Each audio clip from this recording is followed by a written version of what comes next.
Well, I mean, if we're going to talk about different religions, I can talk about the internal inconsistencies in them. But if you're not even a theist, what would be the point? I mean, if you don't even believe God exists, what would be the point of me proving to you that Islam's wrong? You already think it's wrong. I mean, if you show me that's the case, I'm in it for the truth. I'm not trying to.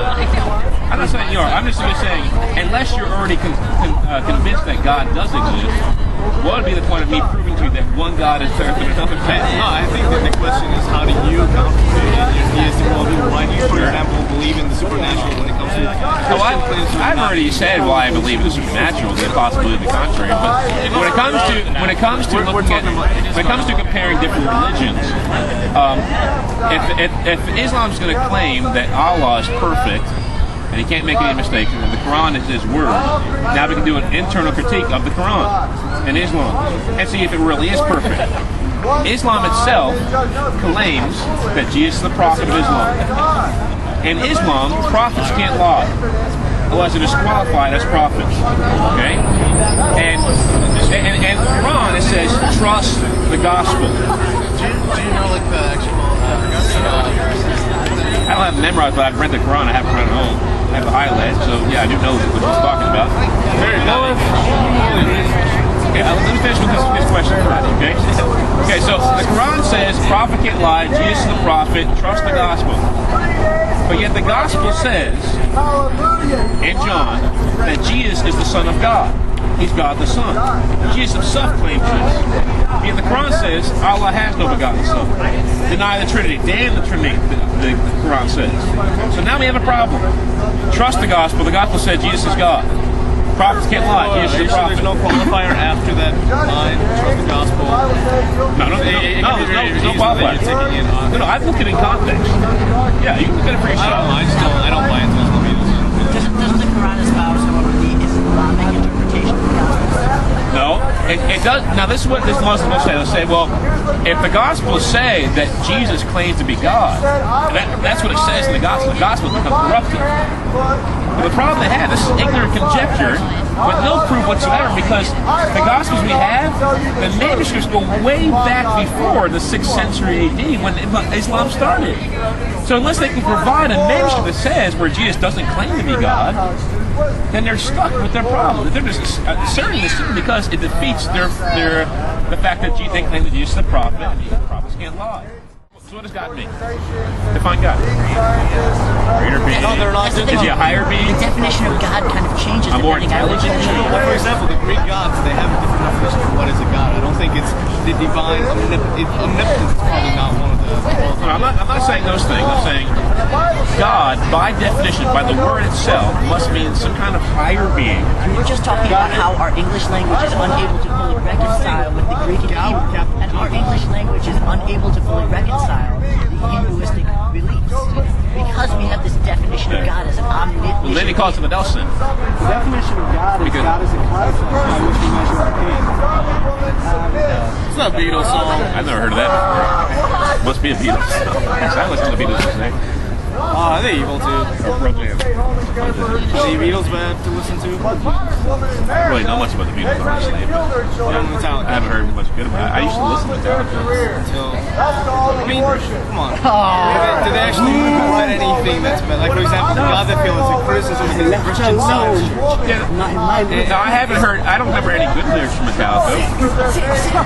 I'm talking about good in the sense of Christian good. Not good as if it's not a good song. Do you think, for example, that social criticism can be constructive? Disposable Heroes is a song against televangelists who actually prey on the gullible enough to buy healing water. Do you not think, as a Christian, you also have the duty to preach against that kind of hypocrisy? I do. I have a website called false-teachers.com. It's got like 30 false teachers on it. It's got Benny Hinn, got Correct for $1. Okay, good. Got Rob Bell on there. Got Ryan McLaren. Rob Bell? It's a false teacher. How is Rob Bell? I preached out in front of one of his things one time, calling him a false teacher. Right, North Carolina. Is social criticism a good and important aspect of music? Does it always have to edify God? Well, like I said, I don't know every lyric, every song, every non-Christian group. I'm not saying they're all wrong, but the whole point of everything you should do in life would be glorifying God. Whatever you eat, whether you eat or drink, do everything for the glory of God. So therefore, they're falling short in doing everything for the glory of God. Therefore, they're sinning in doing so. So, like, for example, me listening to that is sinful. Is it? For example, if I brought on my acoustic guitar right now, you listen to it. I don't even sing. I just put on. No, the music itself is not sinful, right? Lyrics. Okay. So, and what if it's social criticism? Bob Dylan is a lot of social criticism. So, You done for the glory of God? yes, it's sinful to criticize the aspects of humanity that you disagree with. Of course not. And so, But we're getting back to not to me listening to it, but the person who's actually composing it. Are they composing it for the glory of God? I don't know anything about his faith. Well, they have to determine themselves. I don't know his heart either. So But you have to determine that if you're not doing it for the glory of God, then it is sinful to God. So if I went to get my guitar and I started playing some music, and since obviously I'm not a Christian, it's sinful for me to be playing that guitar. Not playing the guitar itself, Writing music. the fact that you're not doing it for the glory of God. Anything you do for the glory of God, eating itself sin. When he's playing the guitar, That's why it says in 1 Corinthians 10:31, whether you eat, Walking. or you drink, do it for the glory of So God. every action that is not done for the glory of God is, by definition, sinful. That's right. So I wake up in the morning, for some God-forsaken reason, I forget to even think about God. I get up out of my bed. You forget to even think about Yeah, God? like for example, I wake up and say I'm a Christian. I don't think there's been one morning since I became a Christian All you I've think done of is, that. oh my God, I have to brush my teeth. You're not even thinking about it, you just do it. So you have to be rationally aware that there's a divine being watching you at all times in order for it to be glorification towards you. No, I don't necessarily think that. No, I don't necessarily think that. Where do you choose? But what's your motive? Selfishness? For example, brushing my teeth is to get rid of nasty, skunky smell on my shirt. What's my motive for writing music? Sometimes you have a long, stressful day. You just want to relax. Obviously, you, for example, probably meditate on the word. I want to play some guitar. It's stress relief. It's not. Well, the fact the fact that you're not even serving Jesus Christ, you don't have him as your Lord, means you're just on everything you do to sin. He's wickedly good at guitar. so everything. Now I'm an atheist. So everything that I do is a sin then, because I do nothing that glorifies. Your very existence, because you're an atheist, you deny the existence of God, is itself a sin. Okay. I know, right? I'm upset now. Okay, I can't even read them. By sin, do we mean missing the mark? Yeah, the Greek word for sin is hamartia. That means to miss the mark. You can The live mark in is my mansion on perfection. the River Hades. Missing perfection. If I'm a Oh wait, I hear people saying, well, what about the good atheist? He never lies, never sin, but he's not worshiping God. He denies God exists. That itself is a sin. So that's Every day you deny God's existence, you're living in sin. So unethical is anyone who does not believe in God is by definition unethical. If he That's cannot one sin. find it in himself That's to one sin. rationally believe in a creator being, if it's impossible, because I know there's many devout truth seekers It's who not cannot bring impossible. themselves. It's not impossible. According to the Bible, Romans 1, you're suppressing the truth. Like the fact that you assume logic, you're suppressing the truth in unrighteousness. Logic cannot itself exist a priori. We must have a precondition, a foundation of in the beginning the logical God, who's immaterial in himself and universal, given these immaterial universal laws. It cannot exist without God. Right. You beg the question. How should I feel about like medical people, like people who are trying to cure cancer and cure AIDS, and people that are doing abortions and whatnot? Because obviously, if like somebody contracts AIDS because they're doing something that's a sin, and there is a kind-hearted doctor out there that makes a cure for it, do you believe that doctor's sinning because he's making a cure? Well, it depends on why he's doing it. If he's doing it for humanistic reasons, that the human being is the most important thing in the universe, then yeah, that's a sin. But if he's doing it for the glory of God and for love of people, flows from that, then of course it's not a sin. It's not Well, I don't know the doctor's heart. That's between him and God. It's not necessarily serving God if that doctor, cures a homosexual that contracted AIDS by fornicating. It's not serving God. It's actually. I don't know. I mean, if that AIDS was punishment from God. yeah, they might be going against God's will. Hey, where did that umbrella go? It's over there. Oh no, the atheist stole it. That's there's a They lot might be going against there's- God's will there. You never know. What I'm saying is there's always gray area. Thank God. And I don't think there is. There's never black and white in anything. There's always room for error Give me an because example. we are human. I'll give you an example. We're human. That's the point. We can't be perfect. Now, what is being? I hear this all the time. What is being human mean? Are you made in God's image? being human means that our existence is not perfect. Well, according to my belief, you're created in God's image. Therefore, you should be perfect. Morally. Can I just ask you guys something? This is a debate, right? You guys say I don't know. I'm okay. would you say that's a dialogue? If I wanted a good debater, I'd probably get Greg Bonson. He's not even alive anymore. When it says created God's image, are we talking about physical attributes or spiritual attributes? There's not any reason. No, God is logical. He has free will. He's moral. He's personal. That's what it means to be an image of God. God's not physical, he's a spirit. Hey, brother. I have a question.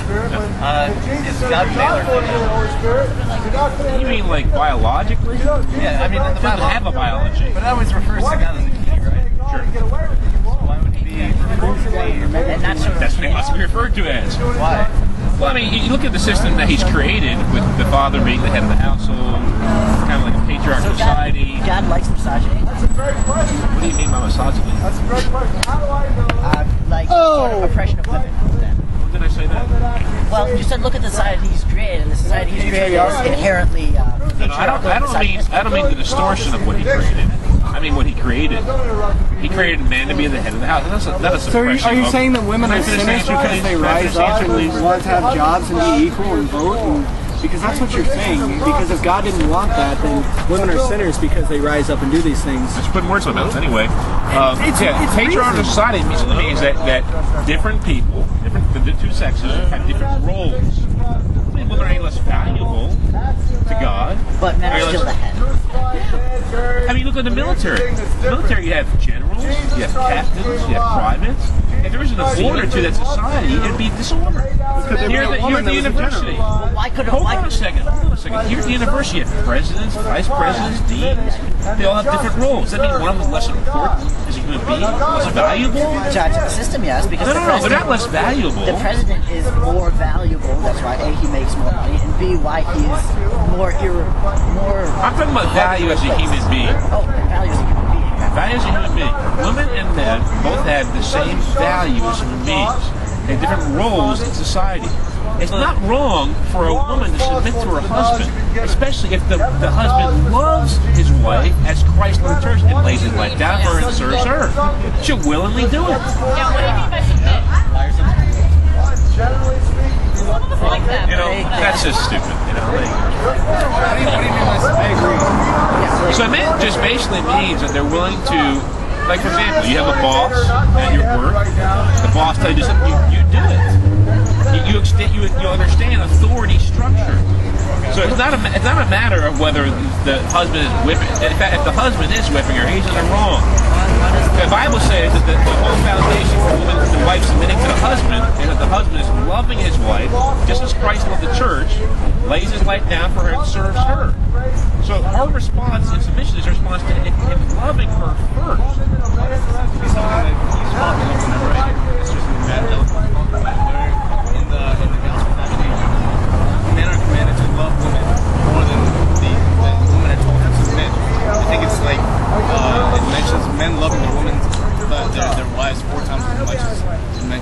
So it seems to me like That never says that in the Gospels. no, that not won't. in the gospel. Maybe the letters of Timothy and But the letters of Paul describe. it seems to me like men obviously take this as one person. They run Have I done hell that? with it. I don't know. I'm saying make it general. I just described what the actual verses John say. Hagee, for example, from Messianic. I don't know if he's Messianic. Pat Robertson. All these people. You're judging Christianity based on some of the people who said they adhere to Christianity. But you don't judge Christianity. Why is it that I find many evangelicals preaching this? They're being sinful. They're being sinful. Simple as that. The problem. Something it can lead to a completely hierarchical. Any kind of truth can lead to a corruption of the truth. That doesn't mean you throw the truth out the window. The fact of the matter is that's what the Bible says. The Bible says. I'm going to read this verse real quick.